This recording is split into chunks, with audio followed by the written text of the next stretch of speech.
जय महादेव, जय शिवशंकर साथियों। मैं विकास भारतीय आप सभी का स्वागत करता हूं आपके अपने YouTube चैनल पुराणों से पर।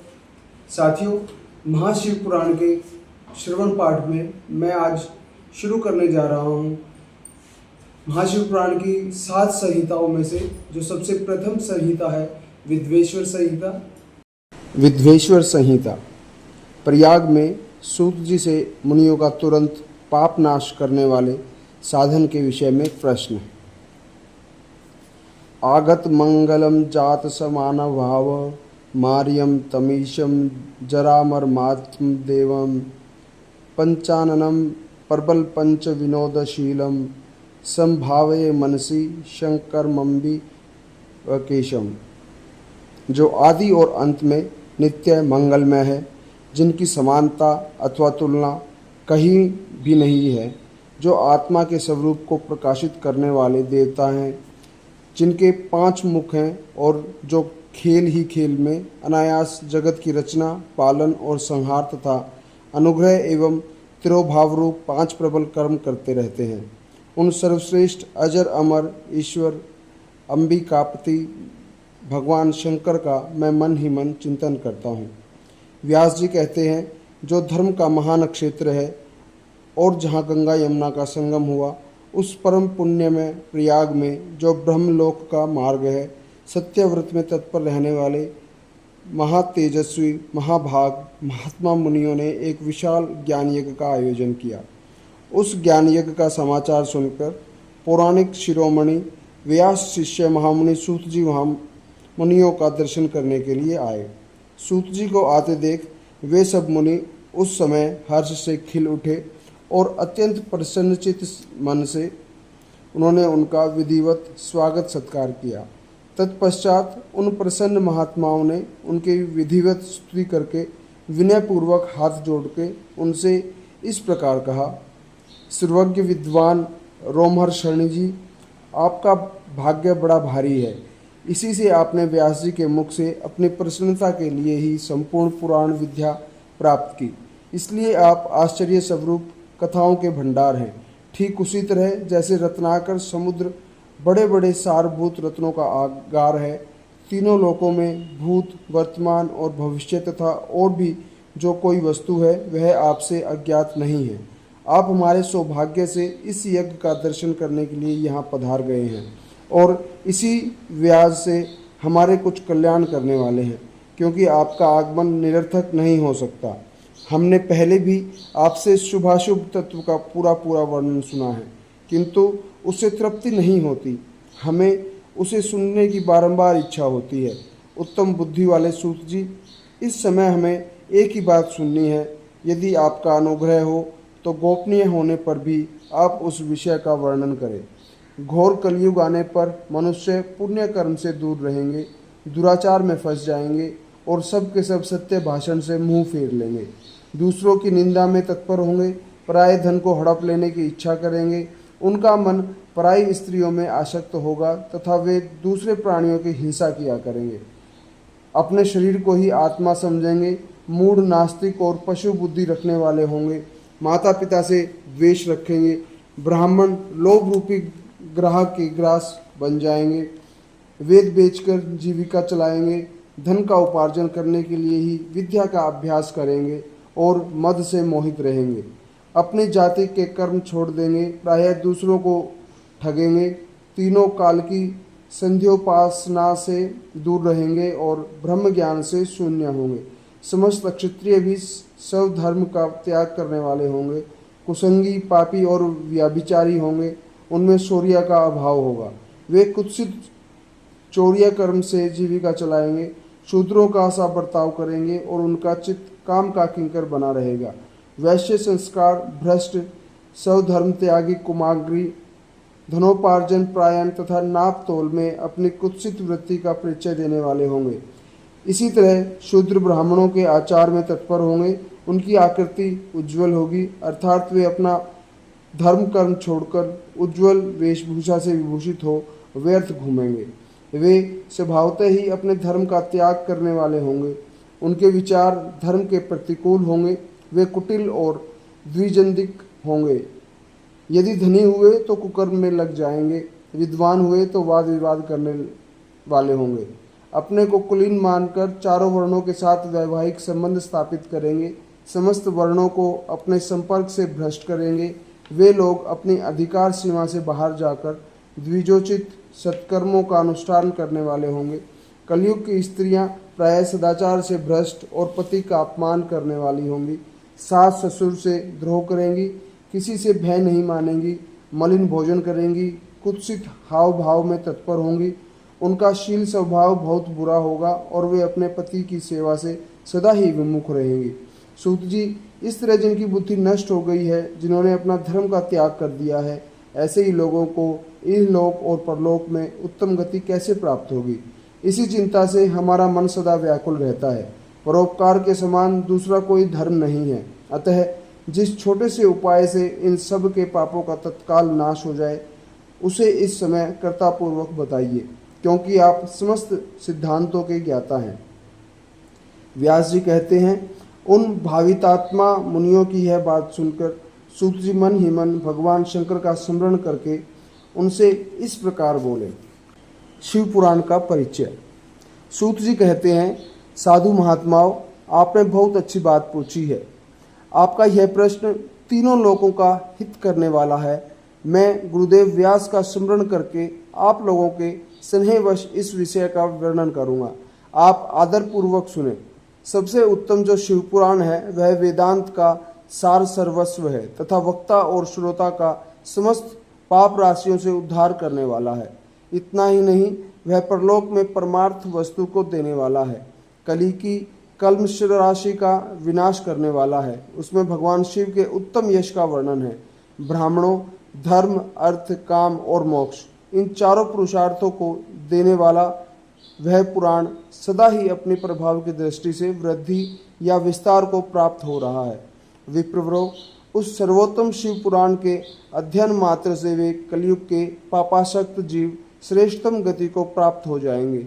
कलयुग के महान उत्पात तभी तक जगत में निर्भय होकर विचरेंगे जब तक यहाँ शिव पुराण का उदय नहीं होगा।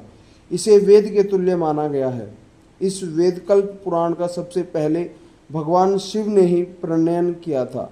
विद्वेश्वर संहिता, रुद्र संहिता, विनायक संहिता, उमा संहिता, मातृ संहिता, एकादश रुद्र संहिता, कैलाश संहिता, शतरुद्र संहिता, कोटि रुद्र संहिता, सहस्त्र कोटि रुद्र संहिता, वायव्य संहिता तथा धर्म संहिता, इस प्रकार इस पुराण के 12 भेद या खंड हैं।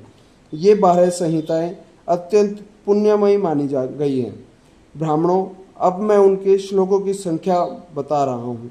आप लोग वह सब आदरपूर्वक सुने। विद्वेश्वर संहिता में 10,000 श्लोक हैं। रुद्र संहिता, विनायक संहिता, उमा संहिता और मातृ संहिता, इनमें से प्रत्येक में 8-8 हजार श्लोक हैं। ब्राह्मणों, एकादश रुद्र संहिता में 13,000, कैलाश संहिता में 6,000, शतरुद्र संहिता में 3,000, कोटि रुद्र संहिता में 9,000, सहस्त्र कोटि रुद्र संहिता में 11,000, वायव्य संहिता में 4,000 तथा धर्म संहिता में 12,000 श्लोक हैं। इस प्रकार मूल शिव पुराण की श्लोक संख्या 1,00,000 है, परंतु व्यास जी ने उसे 24,000 श्लोकों में संक्षिप्त कर दिया है। पुराणों की क्रम संख्या के विचार से इस शिव पुराण का स्थान चौथा है। इसमें 7 संहिताएं हैं। पूर्व काल में भगवान शिव ने श्लोक संख्या की दृष्टि से 100 करोड़ श्लोकों का एक ही पुराण ग्रंथ ग्रहित किया था। सृष्टि के आदि में निर्मित हुआ यह पुराण साहित्य अत्यंत विस्तृत था। फिर द्वापर आदि युगों में द्वैपायन आदि महर्षियों ने जब पुराण का 18 भागों में विभाजन कर दिया, उस समय संपूर्ण पुराणों का संक्षिप्त स्वरूप केवल 4 लाख श्लोकों का रह गया। उस समय उन्होंने शिव पुराण का 24,000 श्लोकों में प्रतिपादन किया। यही इसके श्लोकों की संख्या है। यह वेद तुल्य पुराण 7 संहिताओं में बटा हुआ है।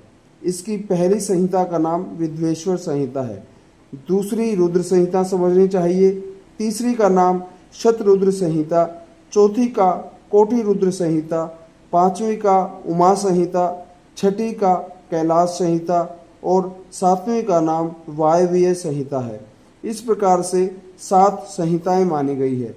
इन 7 संहिताओं से युक्त दिव्य शिव पुराण वेद के तुल्य प्रमाणिक तथा सबसे उत्कृष्ट गति प्रदान करने वाला है। यह निर्मल शिव पुराण भगवान शिव के द्वारा ही प्रतिपादित है। इसे शैव शिरोमणि भगवान व्यास ने संक्षेप से संकल्पित किया था। यह समस्त जीव समुदाय के लिए उपकारक, त्रिविध तापों का नाश करने वाला, तुलना रहित एवं सत्पुरुषों का कल्याण प्रदान करने वाला है। इसमें वेदांत विज्ञान में प्रधान तथा निष्कपट धर्म का प्रतिपादन किया गया है। यह पुराण ईश्वरीय रहित अंतःकरण वाले विद्वानों के लिए जानने की वस्तु है। इसमें श्रेष्ठ मंत्र समूह का संकलन है तथा धर्म, अर्थ और काम इस त्रिवर्ग की प्राप्ति के साधन का भी वर्णन है। यह उत्तम शिव पुराण समस्त पुराणों से श्रेष्ठ है। वेद वेदांत में वेद रूप से विलसित परम वस्तु परमात्मा का इसमें गान किया गया है। जो बड़े आदर से इसे पढ़ता और सुनता है वह भगवान शिव का प्रिय होकर परम गति को प्राप्त कर लेता है। विद्वेश्वर संहिता अध्याय 2 साध्य साधन आदि का विचार तथा श्रवण, कीर्तन और मनन, इन 3 साधनों की श्रेष्ठता का प्रतिपादन। व्यास जी कहते हैं, सूत जी का यह वचन सुनकर वे सब महर्षि बोले, अब आप हमें वेदांत सार स्वरूप अद्भुत शिव पुराण की कथा सुनाइए। सूत जी ने कहा, आप सब महर्षि गण रोग शोक से रहित कल्याण में भगवान शिव का स्मरण करके पुराण परवर शिव पुराण की जो वेद के सार तत्व से प्रकट हुआ है कथा सुनिए। शिव पुराण में भक्ति, ज्ञान और वैराग्य, इन तीनों का प्रीतिपूर्वक गान किया गया है और वेदांत वेद सदत सत्तु का विशेष रूप से वर्णन है। इस वर्तमान कल्प में जब सृष्टि कर्म आरंभ हुआ था, उन दिनों 6 कुलों के महर्षि परस्पर वाद विवाद करते हुए कहने लगे, अमुक वस्तु सबसे उत्कृष्ट है और अमुक नहीं। उनके इस विवाद ने अत्यंत महान रूप धारण कर लिया। तब वे सब के सब अपनी शंका के समाधान के लिए सृष्टिकर्ता अविनाशी ब्रह्मा जी के पास गए और हाथ जोड़कर विनय भरी वाणी से बोले, प्रभु, आप संपूर्ण जगत को धारण पोषण करने वाले तथा समस्त कारणों के भी कारण हैं। हम यह जानना चाहते हैं कि संपूर्ण तत्वों से परे परात्पर पुराण पुरुष कौन है। ब्रह्मा जी ने कहा, जहाँ से मन सहित वाणी जो उन्हें न पाकर लौट आती है तथा जिनसे ब्रह्मा, विष्णु, रुद्र और इंद्र आदि से युक्त यह संपूर्ण जगत समस्त भूतों एवं इंद्रियों के साथ पहले प्रकट हुआ है, वे ही ये देव, महादेव, सर्वज्ञ एवं संपूर्ण जगत के स्वामी हैं। ये ही सबसे उत्कृष्ट हैं। भक्ति से ही इनका साक्षात्कार होता है। दूसरे किसी उपाय से कहीं इनका दर्शन नहीं देता। रुद्र, हरि तथा अन्य देवेश्वर सदा उत्तम भक्ति भाव से उनका दर्शन करना चाहते हैं। भगवान शिव में भक्ति होने से मनुष्य संसार बंधन से मुक्त हो जाता है। देवता के कृपा प्रसाद से उनमें भक्ति होती है और भक्ति से देवता का कृपा प्रसाद प्राप्त होता है। ठीक उसी तरह जैसे यहाँ अंकुर से बीज और बीज से अंकुर पैदा होता है, इसीलिए तुम सब ब्रह्म ऋषि भगवान शंकर का कृपा प्रसाद प्राप्त करने के लिए भूतल पर जाकर वहाँ सहस्त्रों वर्षों तक चालू रहने वाले एक विशाल यज्ञ का आयोजन करो। इन यज्ञपति भगवान शिव की ही कृपा से वेदोक्त विद्या के सारभूत साध्य साधन का ज्ञान होता है। शिव पद की प्राप्ति ही साध्य है, उनकी सेवा ही साधन है तथा उनके प्रसाद से जो नित्य नैमित्तिक आदि फलों की ओर से निष्प्रह होता है वही साधक है। वेदोक्त कर्म का अनुष्ठान करके उसके महान फल को भगवान शिव के चरणों में समर्पित कर देना ही परमेश्वर पद की प्राप्ति है। वही सालोक्य आदि के क्रम से प्राप्त होने वाली मुक्ति है। उन पुरुषों की भक्ति के अनुसार उन सबको उत्कृष्ट फल की प्राप्ति होती है। उस भक्ति के साधन अनेक प्रकार के हैं, जिनका साक्षात महेश्वर ने ही प्रतिपादन किया है। उनमें से सारभूत साधन को संक्षिप्त करके मैं बता रहा हूँ। कान से भगवान के नाम गुण और लीलाओं का श्रवण, वाणी द्वारा उनका कीर्तन तथा मन के द्वारा उनका मनन, इन तीनों को महान साधन कहा गया है। तात्पर्य यह है कि महेश्वर का श्रवण, कीर्तन और मनन करना चाहिए। यह श्रुति का वाक्य हम सब के लिए प्रमाणभूत है। इसी साधन से संपूर्ण मनोरथों की सिद्धि में लगे हुए आप लोग परम साध्य को प्राप्त हो। लोग प्रत्यक्ष वस्तु को आँख से देखकर उसमें प्रवृत्त होते हैं, परंतु जिस वस्तु का कहीं भी प्रत्यक्ष दर्शन नहीं होता उसे श्रवणेन्द्रिय द्वारा जान सुनकर मनुष्य उसके प्राप्ति के लिए चेष्टा करता है। अतः पहला साधन श्रवण ही है। उसके द्वारा गुरु के मुख से तत्व को सुनकर श्रेष्ठ बुद्धि वाला विद्वान पुरुष अन्य साधन कीर्तन एवं मनन की सिद्धि करे। कर्मशः मनन पर्यंत इस साधन की अच्छी तरह साधना कर लेने पर उसके द्वारा सालोक्य आदि के क्रम से धीरे धीरे भगवान शिव का संयोग प्राप्त होता है। पहले सारे अंगों के रोग नष्ट हो जाते हैं, फिर सब प्रकार का लौकिक आनंद भी विलीन हो जाता है। भगवान शंकर की पूजा, उनके नामों के जप तथा उनके गुण, रूप, विलास और नामों का युक्तिपरायण चित्त के द्वारा जो निरंतर परिशोधन या चिंतन होता है उसी को मनन कहा गया है। वह महेश्वर की कृपा दृष्टि से उपलब्ध होता है। उसे समस्त श्रेष्ठ साधनों में प्रधान या प्रमुख कहा गया है। सूत जी कहते हैं, मुनीश्वरों, इस साधन का महात्म्य बताने के प्रसंग में मैं आप लोगों के लिए एक प्राचीन वृत्तांत का वर्णन करूंगा। उसे ध्यान देकर आप सुने। पहले की बात है, पराशर मुनि के पुत्र मेरे गुरु व्यासदेव जी सरस्वती नदी के सुंदर तट पर तपस्या कर रहे थे। एक दिन सूर्य तुल्य तेजस्वी विमान से यात्रा करते हुए भगवान सनत कुमार अकस्मात वहीं जहाँ पहुँचे। उन्होंने मेरे गुरु को वहाँ देखा। वे ध्यान में मग्न थे। उससे जगने पर उन्होंने ब्रह्मपुत्र सनत कुमार जी को अपने सामने उपस्थित देखा। देखकर वे बड़े वेग से उठे और उनके चरणों में प्रणाम करके मुनि ने उन्हें अधर्य दिया और देवताओं के बैठने योग्य आसन भी अर्पित किया। तब वे प्रसन्न हुए। भगवान सनत कुमार विनीत भाव से खड़े हुए व्यास जी से गंभीर वाणी में बोले, मुने, तुम सत्य वस्तु का चिंतन करो। वह सत्य पदार्थ भगवान शिव ही हैं जो तुम्हें साक्षात्कार के विषय होंगे। भगवान शंकर का श्रवण, कीर्तन, मनन ये तीन महत्तर साधन कहे गए हैं। ये तीनों ही वेद सम्मत हैं। पूर्व काल में मैं दूसरे साधनों के भ्रम में पड़कर घूमता घामता मंदराचल पर जा पहुंचा और वहां तपस्या करने लगा। तदंतर महेश्वर शिव की आज्ञा से भगवान नंदिकेश्वर वहां आए। उनकी मुझ पर बड़ी दया थी। वे सबके साक्षी तथा शिवगणों के स्वामी भगवान नंदिकेश्वर मुझे स्नेहपूर्वक मुक्ति का उत्तम साधन बताते हुए बोले, भगवान शंकर का श्रवण, कीर्तन और मनन ये तीनों साधन वेद सम्मत हैं और मुक्ति के साक्षात कारण हैं। यह बात स्वयं भगवान शिव ने मुझसे कही है। अतः ब्राह्मण, तुम श्रवण आदि तीनों साधनों का ही अनुष्ठान करो। व्यास जी से बारंबार ऐसा कहकर अनुगामियों सहित ब्रह्मपुत्र सनत कुमार परम सुंदर परम धाम को चले गए। इस प्रकार पूर्व काल के इस उत्तम वृतांत का मैंने संक्षेप से वर्णन किया है। ऋषि बोले, सूत जी, श्रवण आदि तीन साधनों को आपने मुक्ति का उपाय बताया है, किंतु जो श्रवण आदि तीनों साधनों में असमर्थ है वह मनुष्य किस उपाय का अवलंबन करके मुक्त हो सकता है?